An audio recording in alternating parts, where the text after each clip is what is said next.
What's going on, ladies and gentlemen? Today I'm coming at you with the last video for tonight because this video is going to tie into my series, which is going to be about unboxing laptops and so forth. Now, pretty much, guys, this is one of the most expensive laptops I'm ever going to have here on my channel, one of the best ones I've ever owned, and everything. It's going to be so sad to part ways with this, but, you know, this was just a temporary thing. It was actually a loaner for a PC that actually broke on me. So they passed me this as a loaner, and they said that pretty much I could hang on to this, see if I liked it, and I could keep it if it was the case I did like it. But in some ways, I do not like this laptop. Number one, because it doesn't have the proper charger, and secondly, it's rocking a Core i5, this is the lower end of the Alienware series. The newer higher ends are the 1700s. This is the 1500 model. So pretty much that's the two differences in this model series. So this is pretty much the Alienware 15. This guy right here is rocking the Core i5, the 7th gen of it. 8 gigabytes of DDR4 RAM, a single hard drive, no SSD here. And that's just about it on the inside. I also was rocking a GTX 1060 GDDR5. I believe this is the 4 gig model of the 1060, which is pretty common.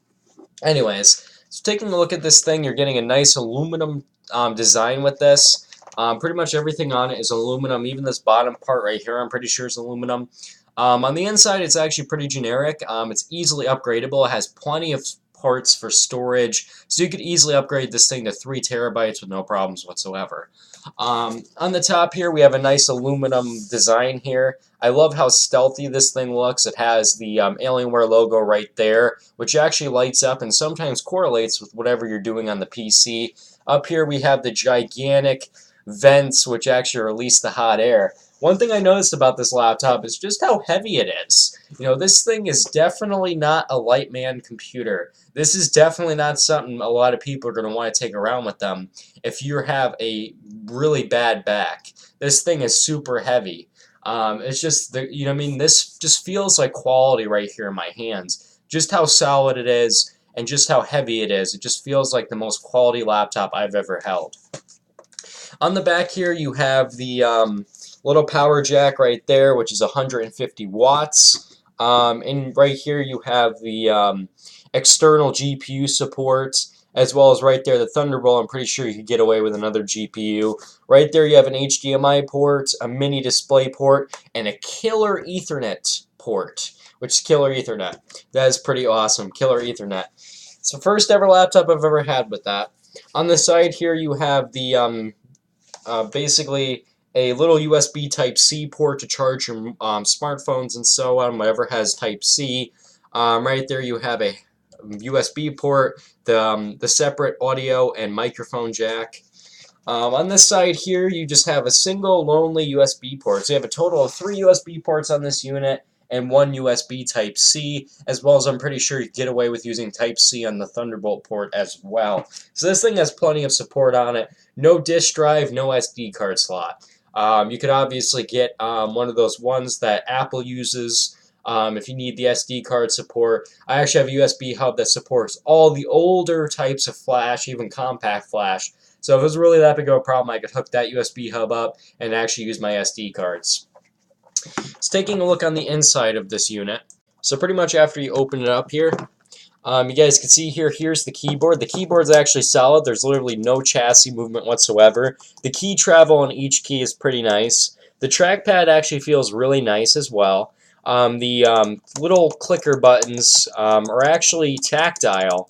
They're not clicky. They're actually more tactile than anything. So it kind of feels like a spacebar kind of thing in a classic keyboard. It actually feels pretty nice. You know, it's unique, and that's what it is for this computer. It's definitely unique. On this side, you have your dedicated sets of macro keys.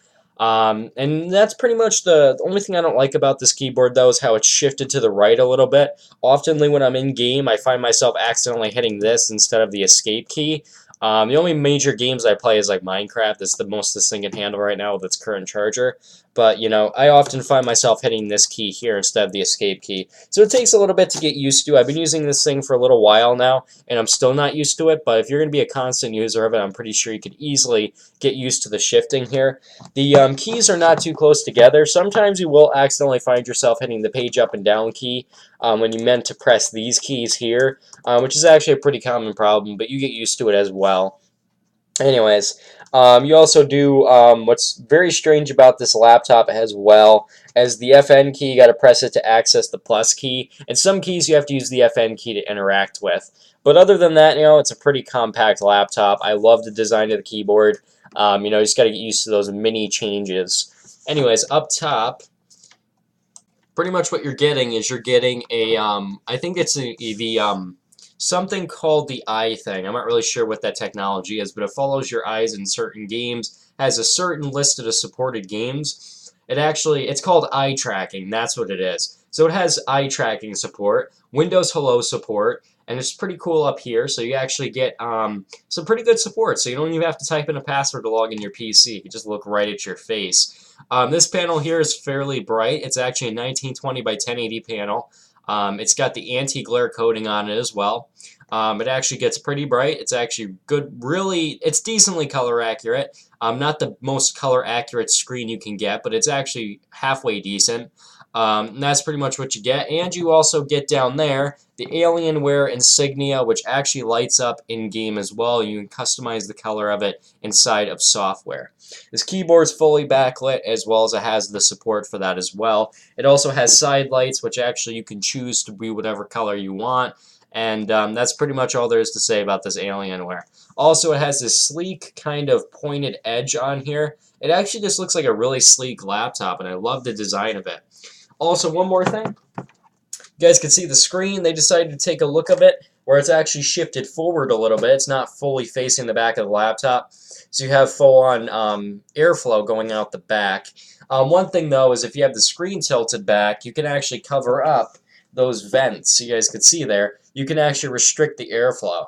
So that's the only thing that's weird. You know, it takes the Chromebook design and it has the flat screen where it can go completely almost flat. It's slightly at an angle, but it's not completely flat. You know, it's still at a little bit of an angle, but it will not. I mean, the hinge is actually pretty flexible, which is good. That way, if you accidentally push your screen back hard, it won't break the hinge. But there is problems reported in these specific units where the hinges have to be replaced, and the replacement hinges actually do cost some money. So there is known problems with these hinges. But, you know, other than that, you know, this is a pretty good laptop. There's also other reported problems, such as, you know, if you basically break one of your keys or you break the keyboard, oftenly the keyboard will cost you about $60 to repair. I've actually called a local Best Buy, and they pretty much gave me a quote on a lot of the prices. They said a new charger would cost me $60. A lot of things are just really expensive with this computer. I can't imagine how much the screen replacement is. You know, this is just a really expensive laptop to repair.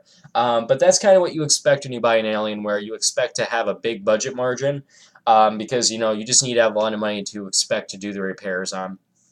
This is kind of the Ferrari of computers, you know. This is definitely one of the expensive and higher end ones to fix, you know. You spend a lot of money on it, you got to expect a lot of money to fix it as well. That's the unfortunate thing, but anyways, you know, that's pretty much it. Now, pretty much when I first got this thing, in the software settings, it originally said that this unit came with 3 terabytes of memory, and I thought that was just in the single hard drive. But after I factory reset, it only said 1 terabyte. I did the research on this specific model, which is the little bit of the lower end spectrum of the Alienwares.